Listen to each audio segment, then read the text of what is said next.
Ok.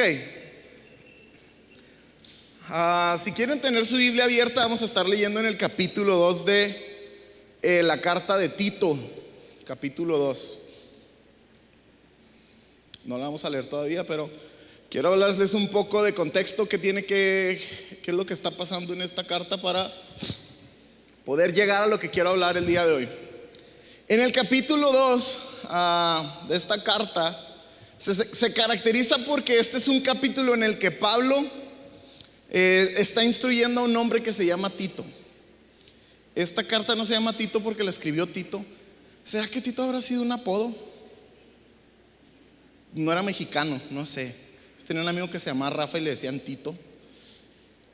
No sé si porque estaba medio no se crean. Bueno, pero aquí le escriben a un hombre que se llama Tito. Es Pablo. Y Pablo lo está instruyendo a este hombre cómo ser un líder. Las personas que estudian de la Biblia dicen que probablemente este hombre se sentía un poco abrumado, no se sentía capaz para cumplir con esta tarea de ser líder. Y Pablo le dice: si hay alguien que es mi verdadero hijo en la fe, eres tú, Tito. Y desde el capítulo anterior Pablo le empieza a instruir cómo es que él tiene que enseñar a la gente. Entonces Tito se siente como que él no puede hacer esto. Y Pablo le dice: espérate, mira, déjame te digo por dónde tienes que empezar a caminar. Vas a empezar por etapas a instruir a los congregantes. Y primero le empieza a decir cómo es que tiene que instruir a los hombres. Menciona ancianos. Y no vamos a entrar mucho en detalles de lo que Pablo le dice a Tito de cómo instruir a las personas, porque este no es el punto de mi prédica el día de hoy, pero quiero mencionar algunos que me llamaron la atención. Y Pablo le dice a Tito que los ancianos hombres de la iglesia deben de ser hombres de una sola mujer, intachables. Esto quiere decir que no haya tachas en ellos, que no haya algo de qué reprocharles. Y les dice que sus hijos deben de ser creyentes, respetables, sensatos, íntegros en la fe. Y cuando yo leía esto, yo dije: Señor, yo necesito este tipo de personas en mi vida. Yo necesito este tipo de ancianos en mi vida, aconsejándome. Y cuando leía esto entendí por qué. Stephanie va a estar de acuerdo conmigo. Mi papá, desde que yo tengo memoria, siempre ha andado con viejitos. No quiero decir así feo a viejitos, pero a mi papá siempre le ha gustado andar con viejitos, no sé por qué. Pero ahora entiendo, son personas que le han ayudado a vivir su fe. Son personas que de cierta manera han vivido más que nosotros. Y tenemos muchas cosas que aprender de ellos, aunque sean malas, para no repetirlas. Y en el capítulo 2 Pablo comienza a decirle ahora cómo instruir a las mujeres ancianas. Pongan un poco de atención, no tanto en el orden, sino a qué personas les dice que instruya. Primero a los hombres ancianos, luego a las mujeres ancianas les dice que sean reverentes. Deben de ser personas reverentes, no chismosas. Usa la palabra no calumniadoras, es no chismosas. Pero lo que más me llamó la atención es que les dice que las ancianas deben de enseñar lo bueno y aconsejar a las jóvenes. Y una de las cosas que les dice es que les enseñen a amar a sus esposos. Ahora no, yo creo que somos minoría aquí los que estamos casados. Se la pierden los que no están casados. Pero me llamó mucho eso la atención, ¿no? Que les dice, enseñen que las mujeres ancianas enseñen a las mujeres jóvenes a cómo amar a sus esposos.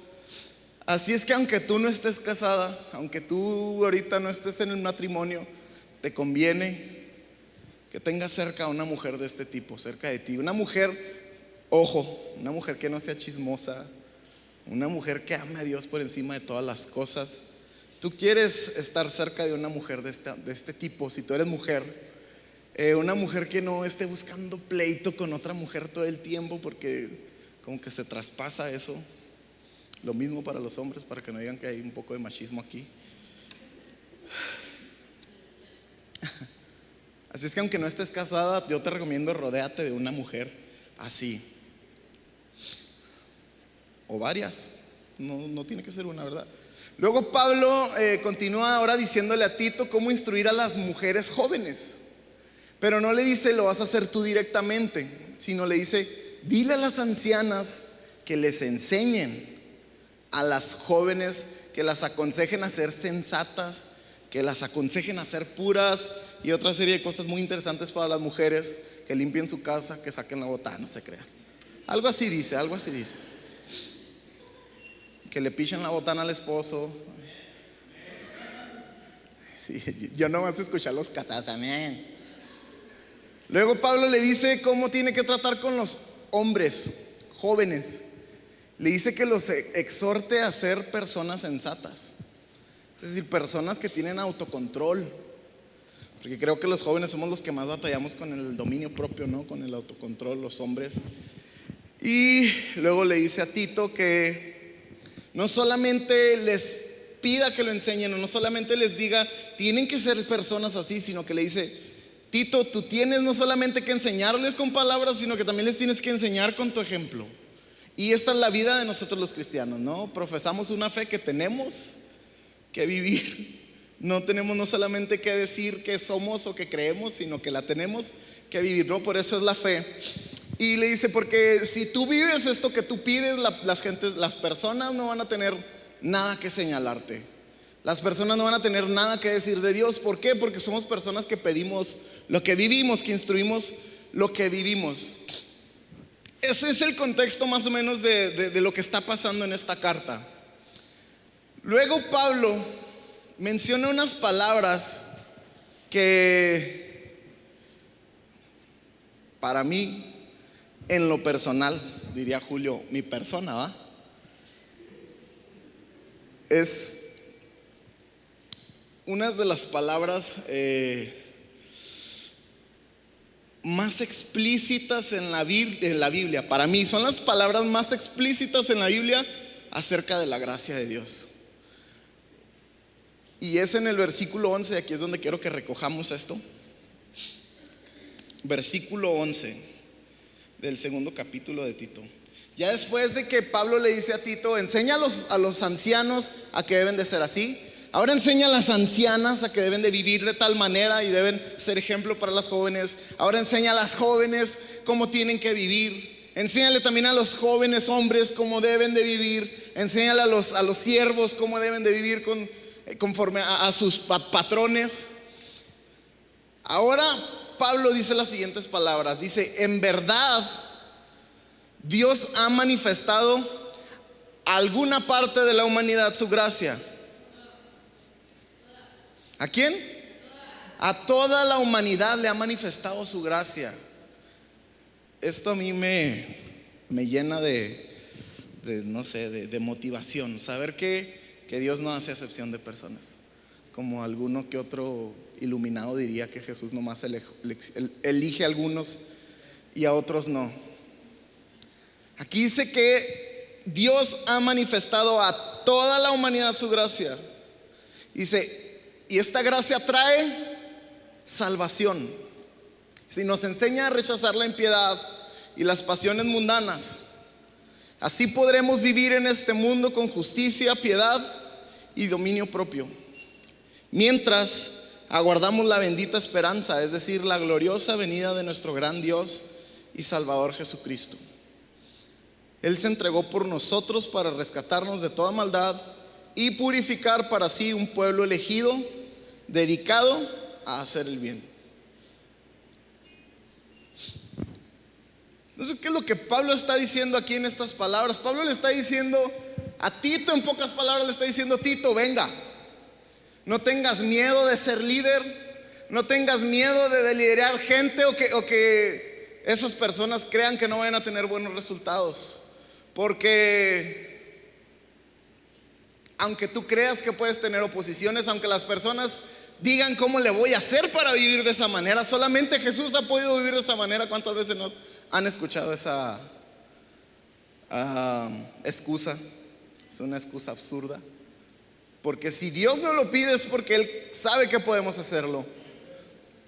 Y le está diciendo, vamos Tito, no tengas miedo de liderar a estas personas, Porque mira, ya te dije cómo las enseñar a aquellos, a este otro grupo, a este otro grupo, a este otro grupo. ¿Sabes por qué? Porque la gracia se manifestó para todos. No te dije nada más enseña a los ancianos. No te dije nada más enseña a los jóvenes. No te dije a todos los grupos de la iglesia, porque la gracia se ha manifestado para todos. Es lo que está diciendo aquí Pablo.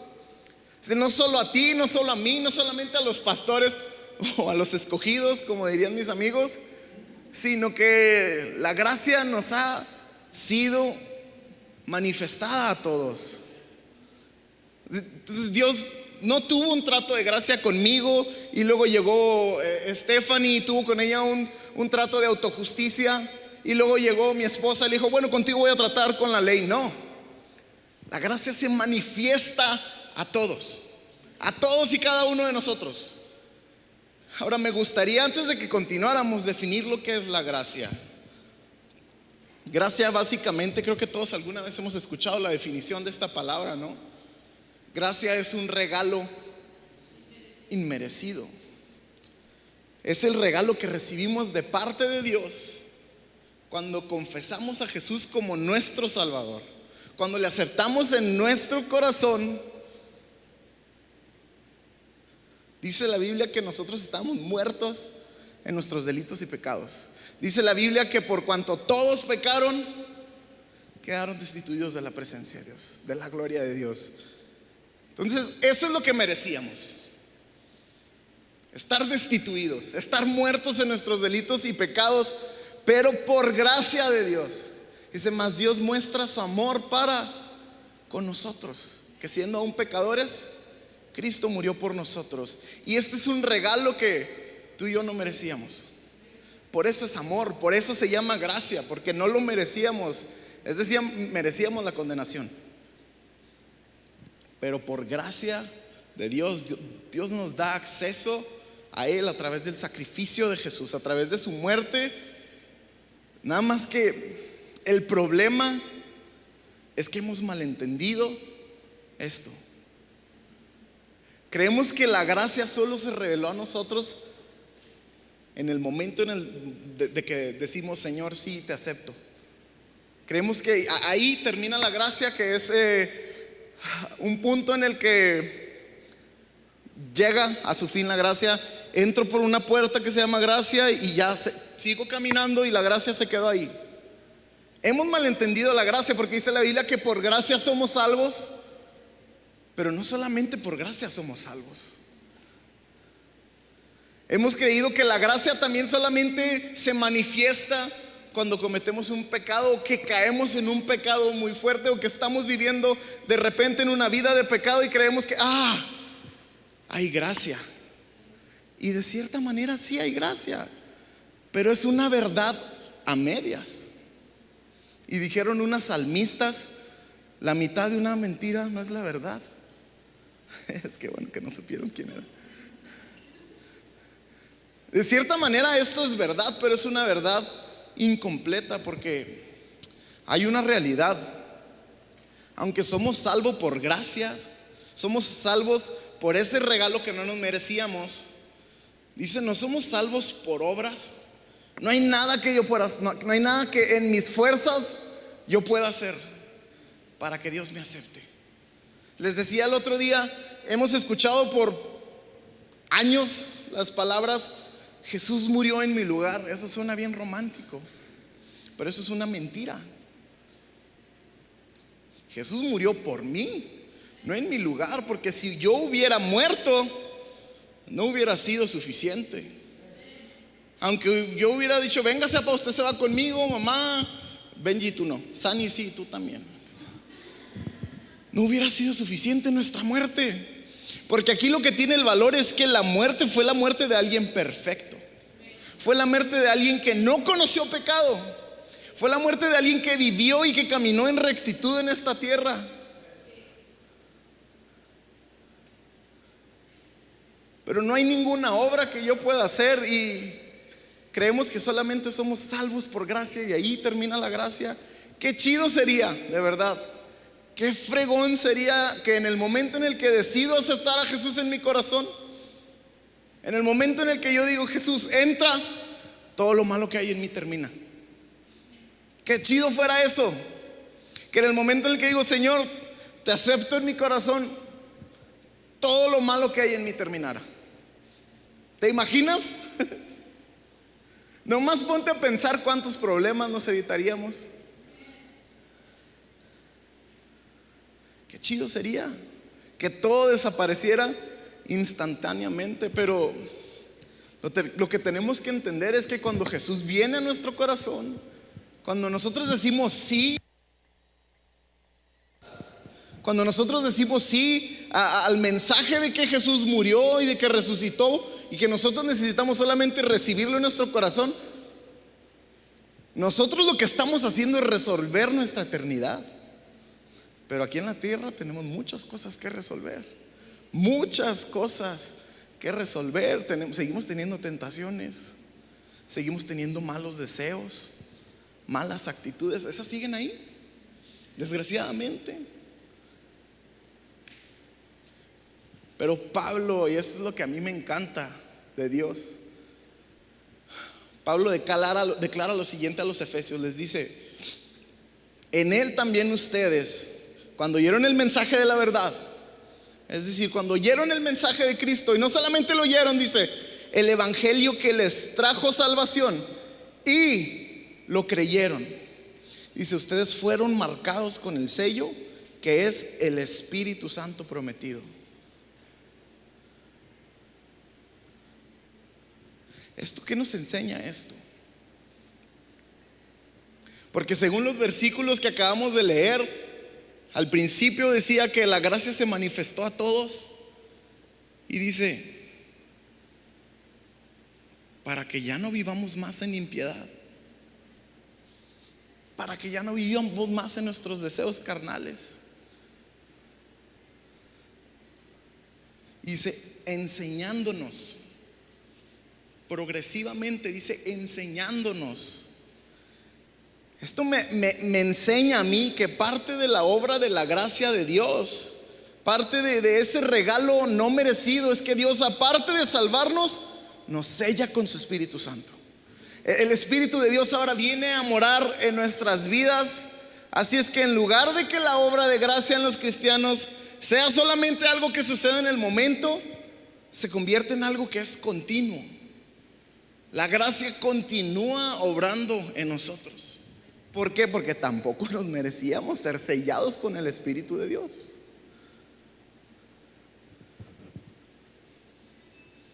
Porque ese Espíritu de Dios con el cual fuimos sellados, el cual se nos fue dado juntamente con la salvación, día a día está trabajando en nosotros. Día a día está haciendo una obra en nuestras vidas. ¿Saben? Estaba estudiando algo muy interesante. En el Nuevo Testamento, al Espíritu de Dios se le conoce como el Espíritu Santo. En todos lados el Espíritu Santo, el Espíritu de Dios, el Espíritu Santo, el Espíritu de Dios.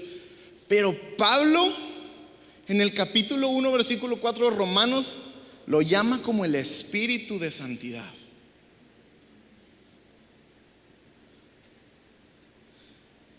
Esto es muy interesante porque es la única vez en la que lo llama de otra manera. Lo llama el Espíritu de santidad.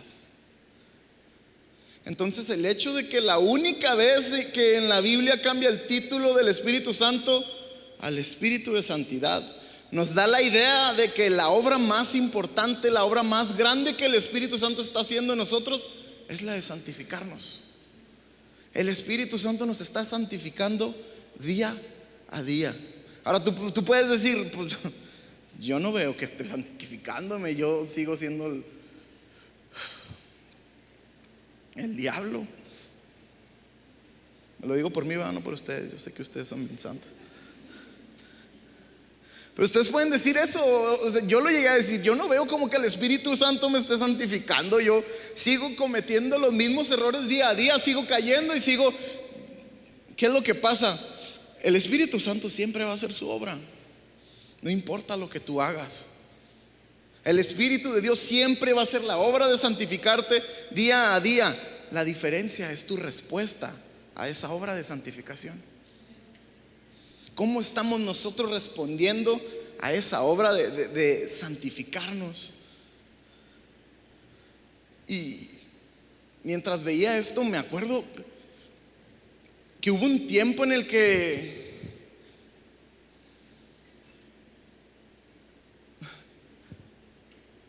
los cristianos tenían miedo de predicar o de enseñar acerca de la gracia por medio de que produjera cristianos irreverentes, cristianos indiferentes a la obediencia, cristianos indiferentes a la santidad. Y había cristianos que de verdad, para lo único que les servía la gracia era para ser salvos y para discutir con los católicos. No, es que los católicos decían, no, es que somos salvos por obras.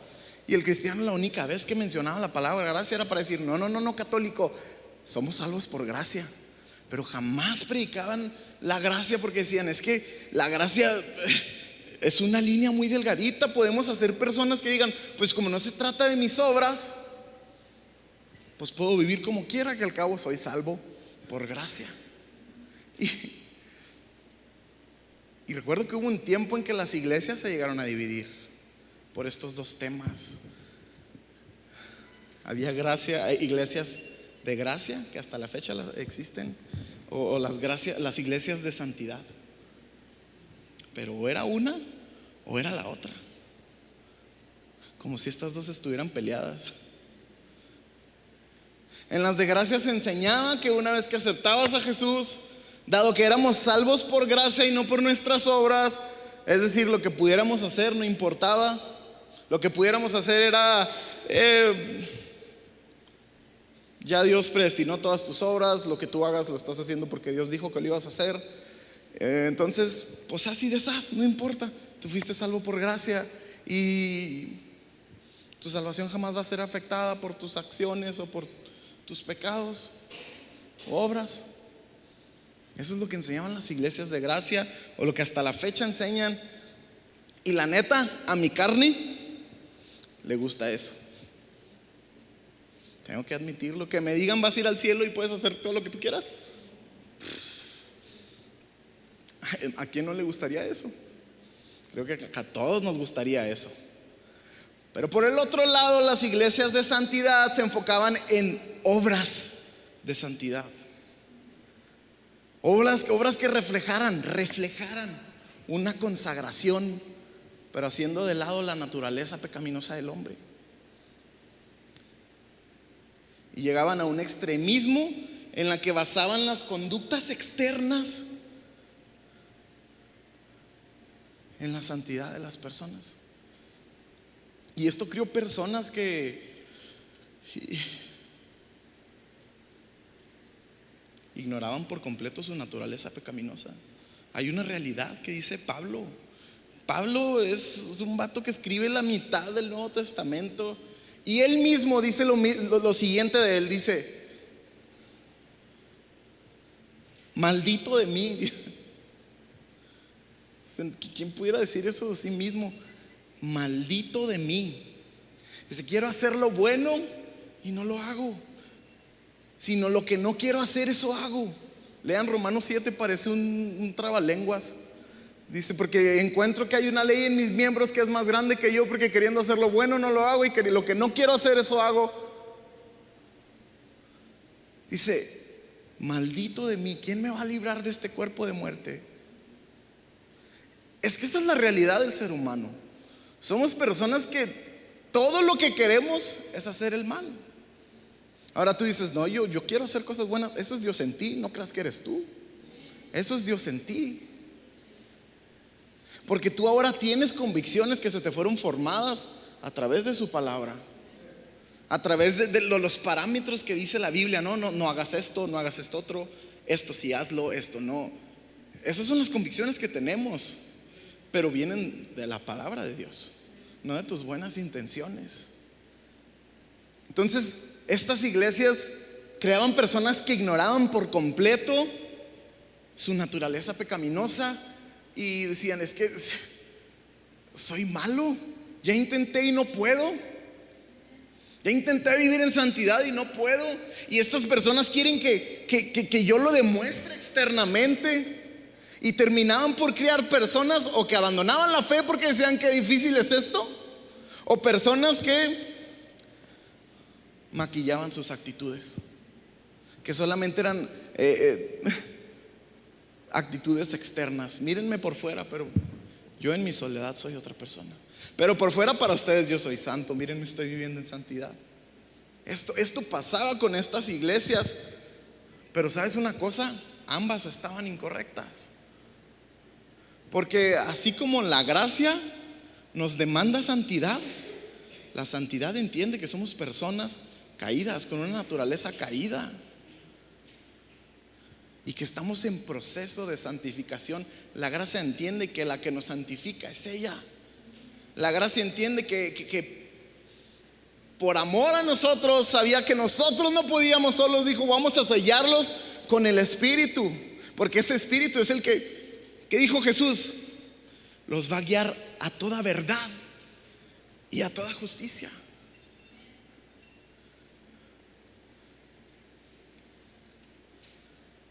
Y me encanta que aquí en los primeros versículos que leímos, Pablo dice: hay 3 resultados que tú vas a empezar a dar cuando la gracia empieza a operar en ti. Hay 3 resultados que tú vas a empezar a dar cuando la gracia empieza a operar en ti. El primero, que es la salvación, ese no es un resultado, ese es el regalo. Tú eres salvo por gracia, pero una vez que eres salvo, tú empiezas a dar resultados. Y Pablo los menciona aquí. Ok, la gracia ya está en nosotros, porque fuimos salvos, porque decidimos darle nuestra vida a Dios, decidimos decirle: Señor, ya no vivo yo, ahora tú vives en mí. Pero ahora dice el versículo 12 de lo que leíamos, dice: la gracia se reveló a todos. Dice: y nos enseña a rechazar la impiedad y las pasiones mundanas. Ahora, mis amigos de la hipergracia dirían: no, esa no es la gracia. No, la gracia te salva y bueno, pues entonces hay que subrayar estos versículos de la Biblia con un Sharpie. Porque dice que la gracia nos enseña a rechazar la impiedad y las pasiones mundanas. Así que el primer resultado que empezamos a dar de la gracia en la vida de nosotros los cristianos es la negación. Empezamos por negarnos. Les predicaba hace unas cuantas semanas a Jesús decir: el que quiera ser mi discípulo, haga lo que se le pegue la gana, viva su vida bien chido, que al cabo por mi gracia son salvos. ¿Verdad que no dice así? ¿Qué es lo que dice Jesús?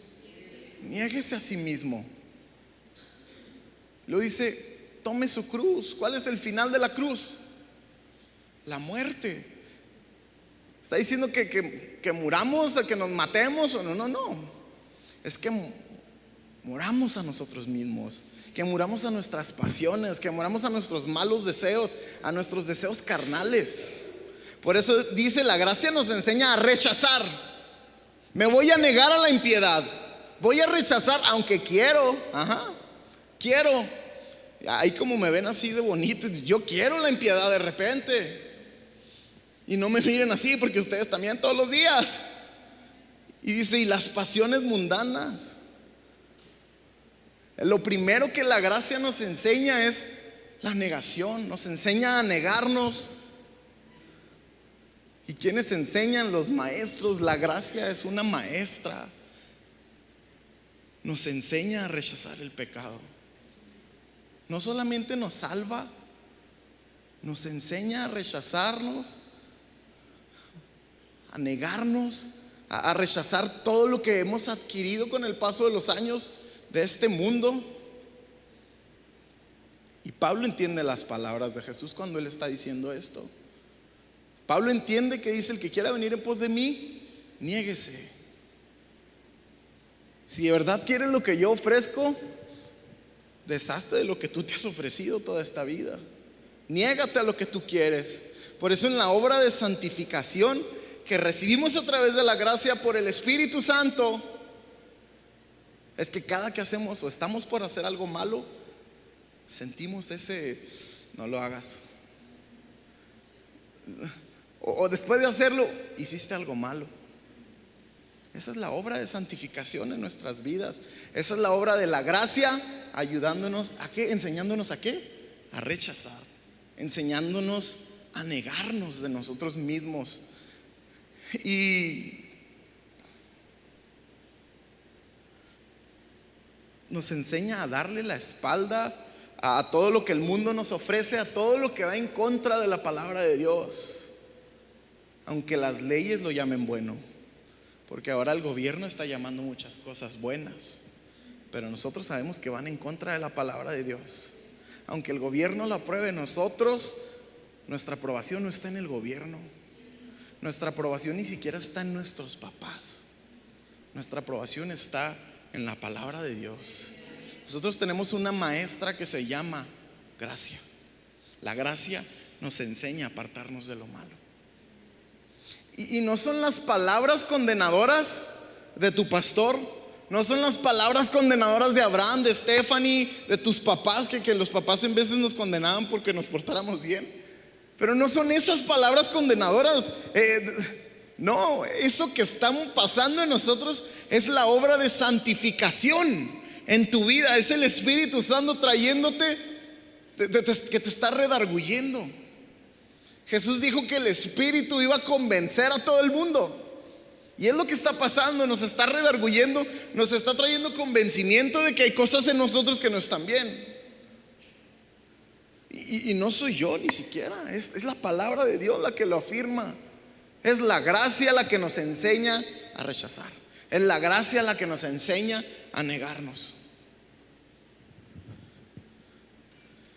Qué lindo y qué relajante es saber que no solamente Dios me pide ir en contra de mi realidad, en contra de mis deseos, en contra de mi naturaleza. No solamente Dios me pide que vaya en contra de esto, sino que juntamente con esa salvación me da su gracia para poder vivir en santidad. Me da su gracia para que de esa manera pueda vivir como Él lo demanda.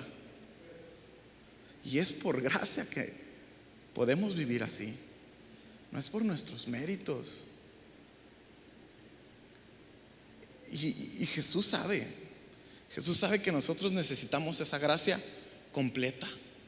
Por eso el título de mi predicación el día de hoy es el regalo perfecto. Te voy a regalar algo, pero no solamente va a demandar cosas de ti. No solamente te va a pedir que te niegues, te voy a dar la ayuda para que puedas hacerlo. Jesús sabía cuánto necesitábamos esto, porque la Biblia dice que mientras que Él estuvo aquí en la tierra, dice que Él fue tentado en todo. Nosotros podemos muy fácil decir cuando nos dicen tienes que vivir como Jesús. Sí, pues Jesús no pasó nada. No. Les encargo que lean el libro de Hebreos. Hebreos dice que Jesús fue tentado en todo. Dice, no tenemos un sumo sacerdote que no se compadezca de nosotros, porque Jesús entiende lo que estamos pasando. Él vino a vivir en carne a esta tierra. Y por eso Jesús le dice al Padre: Padre, yo fui tentado.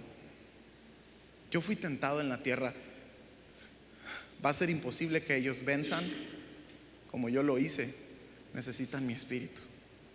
Van a necesitar que mi gracia los enseñe a no vivir de esa manera. Y a mí me gusta imaginarme una conversación entre el Padre y el Hijo, y el Padre diciéndole: pero tú sabes que no se lo merecen, ¿verdad? Tú sabes que no merecen que mi espíritu vaya y repose en ellos, porque lo más seguro es que el 99.99999 de las veces lo van a resistir. Si sabes que no se lo merecen, ¿verdad? ¿Tú crees que valga la pena que les dé mi espíritu? Si me lo pueden hasta contristar. Es tan inocente mi espíritu que no quiero que me lo vayan a contristar. Jesús, se me hace que no vamos a mandar a mi espíritu, no se lo merecen. Y dice la Biblia que tenemos un abogado. Dice que tenemos un abogado para con el Padre. Un abogado es alguien que intercede por ti. Un abogado es alguien que le sale por ti. Y yo me imagino a Jesús decirle al Padre: no, Padre, por eso hay que mandárselos, porque ellos tienen que entender que no lo merecían. No lo merecen. Sin embargo, por eso se llama gracia, porque no lo merecen y aún así hemos decidido dárselos.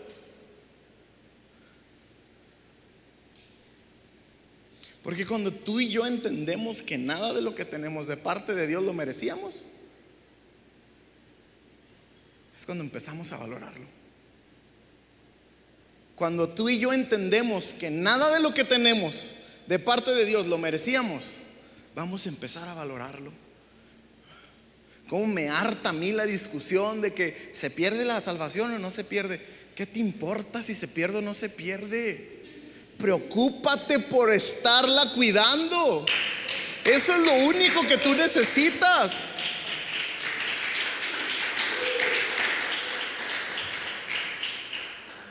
Pero Jesús sabía que necesitábamos esa gracia para poder corresponderle a su Padre. Te dice: porque no tenemos un sumo sacerdote que no pueda compadecerse de nuestras debilidades. Porque es lo que tenemos, debilidades. De nuestra naturaleza pecaminosa somos débiles a muchas cosas.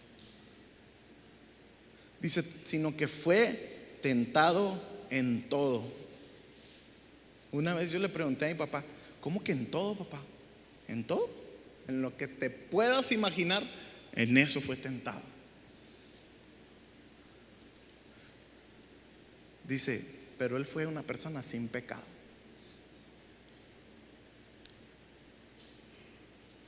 Por eso la gracia no es una licencia para que pequemos. No es como que soy salvo por gracia, no por lo que yo pueda hacer. Bueno, pues voy a hacer lo que haga, lo que yo quiera. Fui salvo por gracia. No. Fíjate, Juan dice: los que son de Dios no pecan.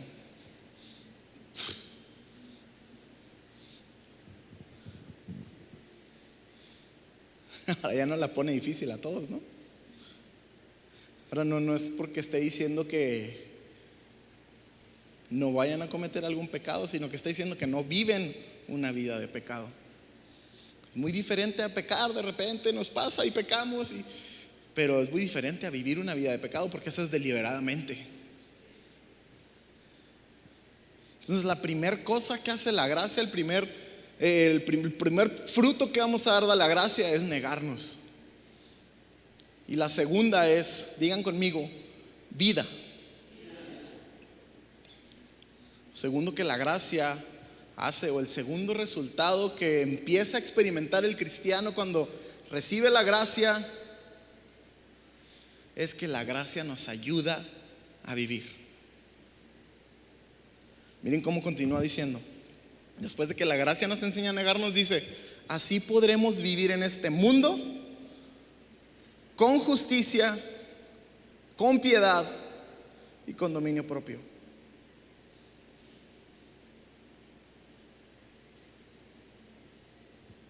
Esto quiere decir que una vez que la gracia nos enseña a rechazar el pecado, también nos enseña a vivir esa vida que Dios demanda de nosotros.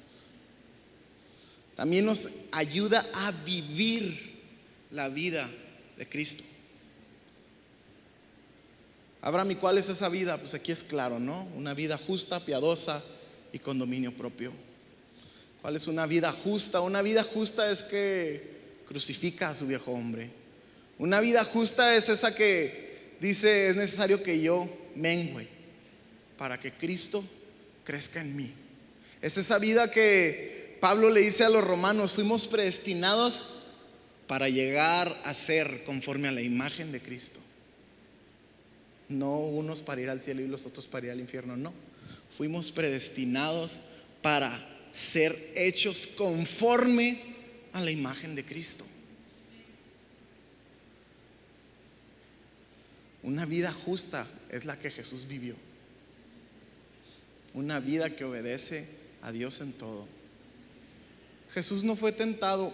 Jesús, a punto de ir a la cruz, dijo: Señor, si es posible, no me hagas pasar por esto. Jesús estuvo tentado a abandonarlo, a abandonar su misión que él tenía, que era venir a morir por la humanidad. Él estuvo tentado, dijo: Señor, papá, no tienes idea de cómo me siento, al grado de que prefiero morirme ahorita aquí. Dice: sí, me siento angustiado hasta la muerte. Jesús se vio tentado a abandonar la misión del Padre y dice: pero Señor, papá, no se haga mi voluntad, sino la tuya. Esa es la vida que Dios demanda de nosotros, donde no hacemos nuestra voluntad, sino que hacemos la voluntad del Padre.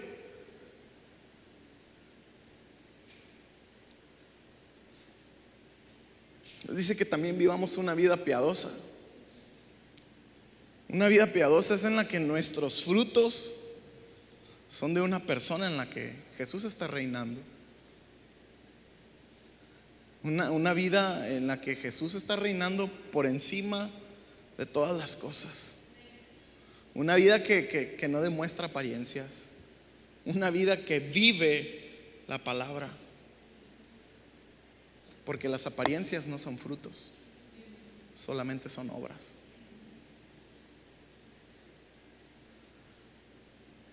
Y frutos es lo que Dios pide. ¿Y qué es lo que dice la Biblia? Dice que un árbol malo no puede dar frutos buenos, y un árbol bueno no puede dar frutos malos. Y esto no tiene que ver con las cosas que dejamos de hacer, sino con las que ahora empezamos a hacer, para dar el fruto de que Dios ahora es el que está viviendo en nosotros. Y luego también dice: tienen que vivir una vida con dominio propio. Nos dice que tenemos que vivir una vida en la que tenemos ahora sí que agarrarnos de esa obra de santificación que está haciendo la gracia en nosotros, porque esa es la que nos está ayudando a dejar que el mundo salga de nosotros. En este poco tiempo me he dado cuenta que lo difícil no es poner cosas buenas dentro de las personas. Lo difícil es sacar las malas que ya hay dentro de ellos. Y esa es la vida que Dios pide cuando nos dice que tenemos que tener una vida de dominio propio. Una vida en la que sepamos autocontrolarnos. Una vida en la que sepamos morir a nuestras pasiones. Una vida en la que ya no cedemos ante cualquier deseo carnal. Señor, pero es que se me antoja tanto ir a pistear.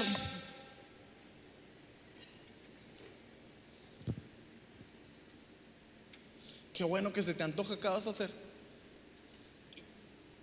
¿Vas a morir a tu deseo carnal? ¿Vas a tener dominio propio? ¿O vas a ceder ante la tentación? Esa es la vida que Dios pide que vivamos. ¿Puedes ayudar? Y ya con esto quiero terminar. Ya fue mucho regaño y los veo muy serios. Dijeron: este va a hablar de la gracia. Entonces creo que hay que empezar a darle a la gracia, hay que empezar a poner la gracia en su justa dimensión, ¿no? Jesús, cuando se para en Mateo 5 ante las personas a dar el sermón del monte, está hablando la ley y está hablando la gracia. Jesús dice: ¿oyeron que les fue dicho? No adulterarás. Oyeron que la ley dijo: no cometerás adulterio. Pero yo, la gracia viviente, te digo que si miras a una mujer con deseo, ya adulteraste con ella en tu corazón. Caray, ¿eso es gracia? ¿Eso es gracia? ¿Que no la gracia es puro amor? ¿Que no la gracia es puro misericordia? Esta es la gracia de Dios. Oyeron que la ley les dijo: no matarás. Pero yo, la gracia, les digo que si te enojas con tu hermano es como si ya lo hubieras matado.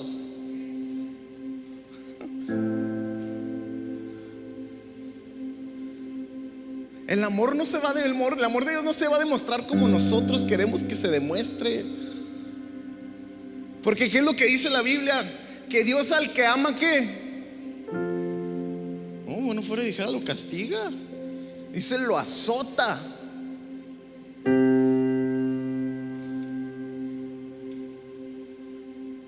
Azota a todo el que toma por hijo. ¿Por qué? ¿Por odio? ¿Por indiferencia? Por amor. Dios al que ama. ¿Ven cómo la gracia demanda mucho más de lo que nosotros pensamos que es la gracia?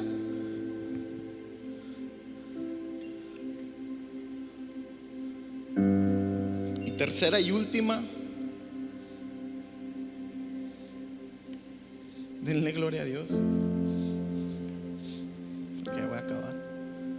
Tercera y última, el tercer efecto que la gracia produce en nuestra vida es expectativa.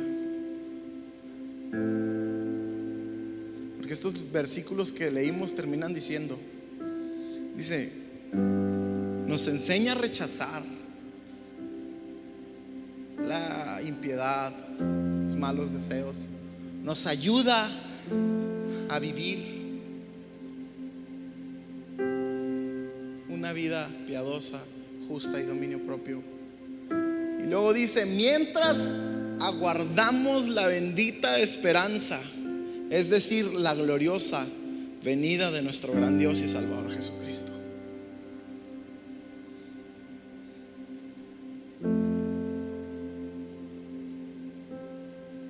La gracia te enseña, la gracia te ayuda a vivir, pero dice, por la gracia vamos a aprender a guardar la esperanza en que algún día lo vamos a ver cara a cara.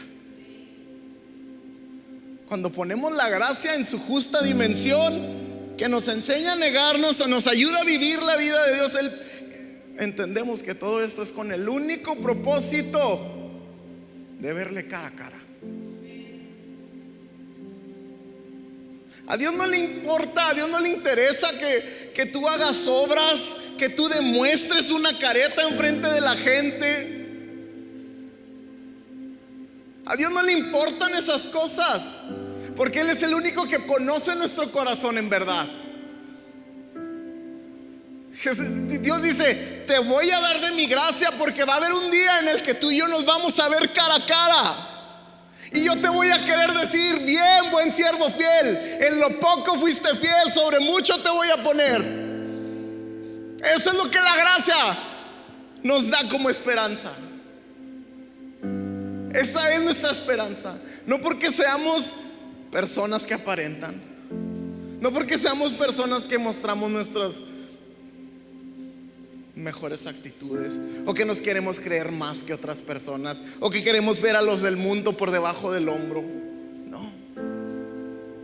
Todo el esfuerzo que tú y yo hacemos, todo lo que nosotros hacemos en los discipulados, todo lo que venimos a hacer a este lugar, levantar nuestras manos, adorarle, todo lo que tú haces en tu casa que te liga a Dios, es con el único propósito de que algún día le veas cara a cara. Es con ese único propósito. Por eso, si no nos negamos a nosotros mismos, si no vivimos una vida como Dios nos la pide,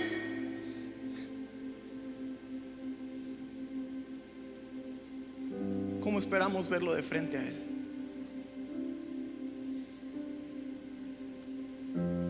Te pido que te niegues, te pido que vivas como yo quiero que tú vivas, no para lo que va a pasar allá abajo, sino para el día que nos veamos de frente, sino para el día que vamos a vernos cara a cara. Vamos algún día a estar cara a cara frente a esa persona que no tuvimos el privilegio, que no tuvimos la dicha de, mientras estábamos en este cuerpo de carne y de hueso, que no tuvimos la dicha de verlo de frente, solamente pudimos palpar quién Él era, solamente pudimos sentir un abrazo sin ver algo. Ahora vamos a tener el privilegio de verle de frente.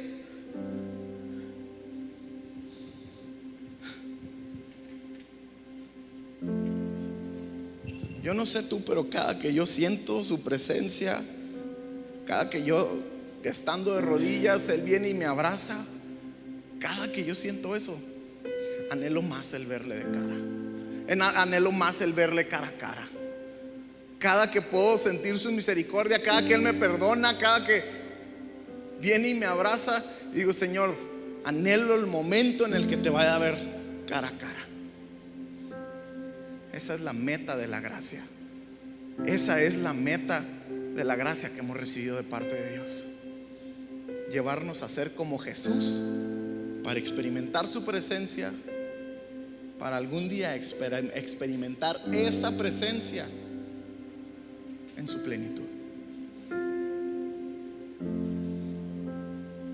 Ese es el propósito de la gracia. Y la 1 Corintios 15:2 dice, vamos a ponernos de pie ya para terminar con esto.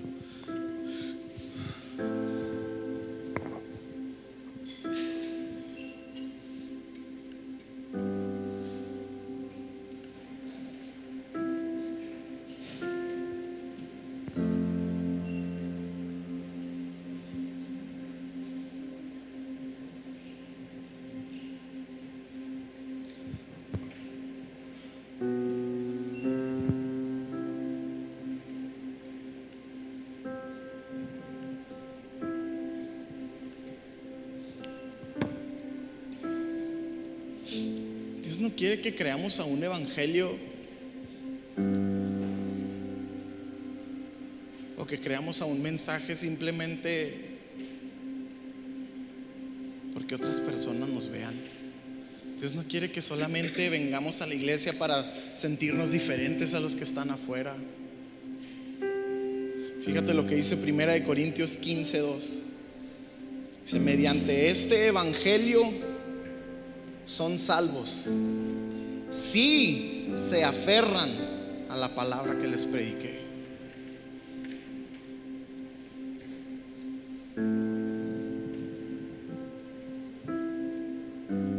Si se aferran a las palabras que les prediqué. Dice: de otro modo, si no se aferran al mensaje que ustedes han escuchado, si no se abrazan de este mensaje, si no se abrazan de él, si no se atrapan de él, si no se aferran, dice, si no, de otro modo habrán creído en vano. ¿Por qué? Porque lo conocieron de oídos solamente, pero no se aferraron a ese mensaje. Tenemos que aferrarnos a ese mensaje. ¿Por qué? Porque sabemos que algún día le vamos a ver. Tenemos que aferrarnos al saber que Él murió por mis pecados, al saber que Él volverá, al saber que su Espíritu Santo está en mi vida. Tengo que aferrarme a esto, porque yo sé que algún día le voy a ver. Porque tanto nos estamos aferrando a este evangelio. No quiero que hagas obras de caridad nada más. No quiero que hagas caretas enfrente de ti. Yo quiero que te aferres a este mensaje. Yo quiero que te aferres al mensaje del evangelio. Señor, no voy a pecar no solamente porque yo sé que es malo. No voy a pecar porque me estoy aferrando a ese mensaje. Señor, voy a negarme no porque nada más tenga que hacerlo, sino porque me quiero aferrar a ese mensaje. Señor, voy a vivir una vida como tú me la pides, no solamente para no ser una persona mala, sino porque quiero aferrarme a ese mensaje. Quiero aferrarme al mensaje de que algún día vas a volver por mí, por amor a ti. Ni siquiera tanto por amor a mí, es por amor a ti, Señor.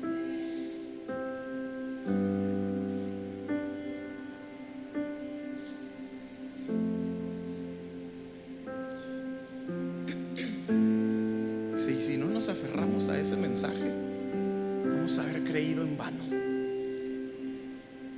Vamos a haber creído en vano. Y esto es lo que dice la palabra de Dios. Ahora la pregunta forzosa es: ¿nos vamos a aferrar a este mensaje? ¿Nos vamos a aferrar al negarnos a nosotros mismos? ¿Nos vamos a aferrar al mensaje de vivir una vida piadosa? ¿Nos vamos a aferrar al mensaje de que algún día le vamos a ver cara a cara? Ya saben, yo no necesito darles un motivo para que ustedes vengan al altar. Si ustedes quieren pasar al altar, tienen algo que hablar con Dios, no sé, el altar está abierto.